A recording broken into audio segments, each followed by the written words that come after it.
మీ business ఏదైనా మీ ఊర్లో promotion చేయాలంటే అది సుమన్ టీవీతోనే సాధ్యం. ఇప్పుడే సంప్రదించండి. Hi viewers, welcome to Suman TV.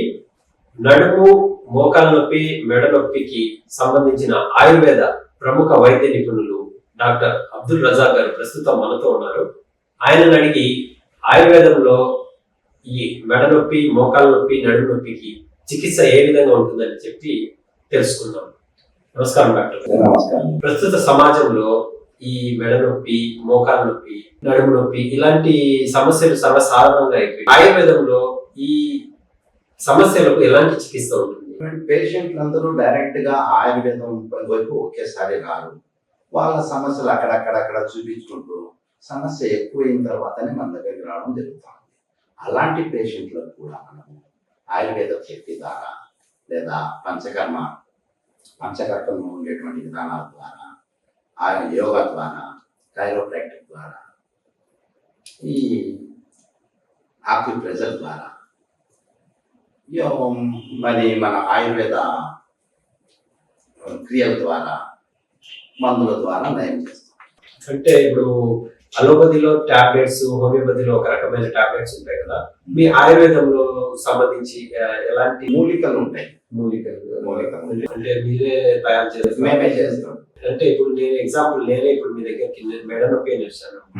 అది ఎట్లా స్టార్ట్ ఎట్లా ఉంటుంది, ఎన్ని రోజులు ట్రీట్మెంట్ ఉంటుంది, అది స్టార్ట్ ఎండ్ వరకు కొంచెం వివరిస్తారా? ఇప్పుడు మీరు వచ్చిన తర్వాత మనము తైలం ద్వారా మన ప్రత్యేకంగా మనం చేసుకున్న మూలికలు వేసి చేసినటువంటి తైలం ఉంటుంది. ఆ తైలంతో మసాజ్ చేసి మీకు అప్పుడప్పుడే ఆక్యుప్రెషర్ థెరపీతోను, కైరోప్రాక్టిక్ తోను, ఏ అవసరం ఉంటే అది యోగాతో, ఎక్సర్సైజ్తో, ఈ విధంగా ఏది అవసరమో అప్పటికి ఆ పేషెంట్కి అది చేసేసి మీకు వెంటనే రిలీజ్ చూపిస్తామండి. వితిన్ 24 hours లోపలనే. అంటే దట్ మీన్స్ ఒక రోజు కాదు, మీరు మా దగ్గరికి వచ్చినటువంటి ఒక 15-20 నిమిషాల్లోనే మీకు ఉండబడిన సమస్యను అంతో ఎంతో తగ్గించి అప్పుడే నాకు బాగుంది అని చెప్పిస్తాం. డాక్టర్ గారు, ఇప్పుడు అలోపతిలో మామూలుగా ఇన్ని రోజులు కోర్స్ అంటే 3 నెలలు వాడాలి అంటే ఆ సమస్యను బట్టి ఇట్లాంటి కోర్స్ మాదిరి కదా. మీ దాంట్లో అలా ఏమన్నా ఇన్ని రోజులు వాడాలి మందు, ఇన్ని రోజులు ట్రీట్మెంట్ అనేది ఏమన్నా అట్లా ఉంటుందండి? అది ఆ రోగి యొక్క తీవ్రతను బట్టి మనం కూడా దానికి తగినట్టు ఇన్నాళ్ళు చేసుకోండి, ఆ తర్వాత అవసరమైతే మళ్ళీ ముందు చేసుకోవచ్చు, లేకుంటే అవసరం లేదు. 1 నెల కావచ్చు, 2 నెలలు కావచ్చు. ఒకవేళ సర్జరీ జరిగిన తర్వాత పేషెంట్లను కూడా మనం ట్రీట్ చేస్తాం. అలాంటి వాళ్ళకు 3 నెలల నుంచి 6 నెలల వరకు ఉంటుంది. ఈ మినిమం పేషెంట్లకు వచ్చేసి 1 నెల నుంచి 3 నెలలు మినిమం ఉంటుంది. ఇప్పుడు సర్జరీ అని చెప్తున్నారు కదా, అలాంటి ఏ విధమైనటువంటి సర్జరీ, దేనికి మెడకు సంబంధించిన సర్జరీ కానీ, లంబార్కు సంబంధించినటువంటి సర్జరీ కానీ, మోకాల్లో జరిగినటువంటి సర్జరీ కానీ, లేదా ఈ లిగ్మెంట్స్, టెండాన్స్ కు సంబంధించినటువంటి సమస్యలు అయితేనేమి, ఇవన్నీ కూడా ఇక్కడ మనం క్లియర్ చేస్తాం. మన వైద్య విధానం నయం చేస్తాం. అంటే ఎన్ని రోజులు ఒక పర్టికులర్ గా ఇప్పుడు ఒక మోకాలు నొప్పి అనుకో, మోకాలు ఆగిపోయింది అనుకున్నాం, దానికి సంబంధించి ఎన్ని రోజులు, అంటే తక్కువ అన్నప్పుడు ఎన్ని రోజులు? అంటే ఇక్కడ మనము పేషెంట్ యొక్క స్థితి ఎలా ఉంది, ఎన్నాళ్ళ నుంచి సఫర్ అవుతున్నాడు, ఎంత మాత్రం ప్రాబ్లం ఉంది, ఆ ప్రాబ్లం బట్టి మనం కండిషన్ బట్టి మనం ఇన్నాళ్ళలో మీ ట్రీట్మెంట్ అవుతుంది. ఈ ఒక వారం రోజులు, 10 రోజులు చేస్తాం, నెల చేస్తాం. నెల లోపల మీకు బాగా అయిపోయింది, రైట్, ఇంకా రాకర్లేదు, లైఫ్ లో మళ్ళీ రాకుండా ఉండాలి ఈ సమస్య అని చెప్పానంటే తిరిగి అదనంగా ఇంకొక నెలగిన ఈ రకమైనటువంటి ట్రీట్మెంట్ చేసుకుంటే మీకు మళ్ళీ రాకుండా ఉంటుంది. ఇప్పుడు వేరే మెడిసిన్స్ లో కొన్ని సైడ్ ఎఫెక్ట్స్ ఉంటాయి, ఏదో వాడిన బట్టి ఇంకొక ఎఫెక్ట్స్ ఏదో రావడం ఇలా అలా ఏమైనా మీ ఆయుర్వేదంలో సైడ్ ఎఫెక్ట్స్? ఇది మూలికలతో చేసేటువంటి వైద్యాలు ప్రతిదీ మనం తినేటియే, నిత్యం మీరు తినేటువంటి ఆహార పదార్థాలతోనే మనం వైద్యం చేస్తాం. మీ దగ్గర ట్రీట్మెంట్ తీసుకున్నప్పుడు ఆ కాలంలో, మీ దగ్గర చికిత్స పొందే కాలంలో ఏమైనా ఆహార అలవాట్లు అట్లా ఏమన్నా డైటింగ్ సిస్టమ్ ఏమన్నా ఇస్తారా? డైటింగ్ సిస్టమ్ అంటూ ఏం లేదండి. మనం ముఖ్యంగా చింతపండు వాడకూడదు. చింతపండు తినడం వల్ల నొప్పులు అంత త్వరగా తక్కువ. కాబట్టి ఇక్కడ చింతపండు మాత్రం 100% మనం పత్యం కింద పెట్టేస్తాం. ఇంకా మీరు తినేటువంటి మనం ఎక్కువగా ఎముకల మీద, నరాల పైన పోతే కీళ్ళ పైన పనిచేస్తున్నాం కాబట్టి వైద్యం చేస్తున్నాం కాబట్టి దానికి బలోపేతం చేయడం కోసము మేము ఎండించిన మేక మాంసం తినడము, ఎముక పాయ సూప్ చేసుకొని తినడము, ఆ తర్వాత కాల్షియం అధికంగా ఉండబడినటువంటి మునగాకు. అంటే ఆల్మోస్ట్ మీ ట్రీట్మెంట్ ఫుడ్ లోనే కొంచెం కవర్ చేస్తారు.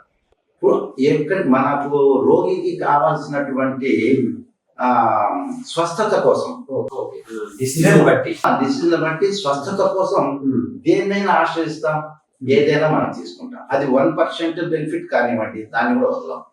మనం తినేటువంటి ఆహారంలో, కూర్చునేటువంటి విధానంలో, ఆహార విహారాల్లో కూడా మార్పులు తీసుకొచ్చి అక్కడ మీకు అల్టిమేట్ గా ఏంటంటే అక్కడ రిజల్ట్ అనేది చూపించే ప్రయత్నం నాకు చేస్తాం. అంటే డాక్టర్ గారు ఇప్పుడు మామూలుగా అలోపతిలో వేరే ట్రీట్మెంట్ లో సర్జరీ ప్రిఫర్ చేస్తారు కదా, అంటే మీ దాంట్లో కూడా సర్జరీ టైప్? లేదండి సర్జరీ వరకు ఏమీ లేదు.